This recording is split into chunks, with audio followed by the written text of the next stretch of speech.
একই বাড়িতে বসবাস করেন, একসঙ্গে ৩ সন্তানকে বড় করেছেন, এমনকি একই টেবিলে বসে খাবারও খেয়েছেন।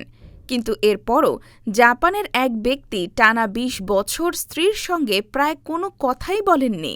দীর্ঘ এই নীরবতার কারণ জানলে অবাক হতে হয়। প্রায় ১ দশক আগে জাপানের এই ঘটনা বিশ্বজুড়ে ব্যাপক আলোচনার জন্ম দেয়।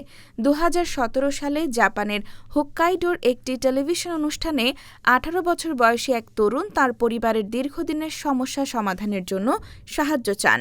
তিনি জানান, তার বাবা-মা প্রায় ২ দশক ধরে একসঙ্গে থাকলেও তিনি কখনো তাদের স্বাভাবিকভাবে কথা বলতে দেখেননি। ঘটনাটি অবিশ্বাস্য মনে হলেও সত্যি। ওকুও কাটায়ামা ও তার স্ত্রী ইউমি একই বাড়িতে থেকেছেন, ৩ সন্তানকে বড় করেছেন এবং পরিবারের সব দায়িত্ব পালন করেছেন। কিন্তু ২০ বছর ধরে তাঁদের মধ্যে স্বাভাবিক কোনো কথাবার্তা হয়নি বললেই চলে। তবে এই দীর্ঘ নীরবতার পেছনে কোনো বড় ধরনের ঝগড়া, বিশ্বাসভঙ্গ কিংবা সম্পর্কের সংকট ছিল না।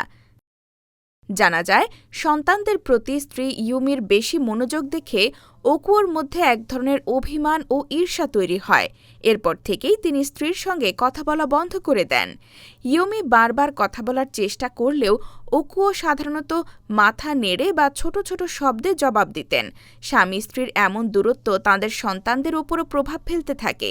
শেষ পর্যন্ত তাঁদের ছোট ছেলে একটি টেলিভিশন অনুষ্ঠানের কাছে সাহায্যের আবেদন করেন।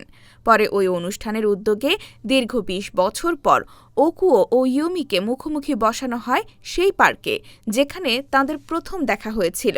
সেখানে আবেগঘন পরিবেশে নীরবতা ভেঙে স্ত্রীর সঙ্গে কথা বলেন ওকুয়ো। তিনি ইউমির কাছে কৃতজ্ঞতা প্রকাশ করে জানান, এত বছর পরিবারের জন্য তিনি অনেক কষ্ট করেছেন।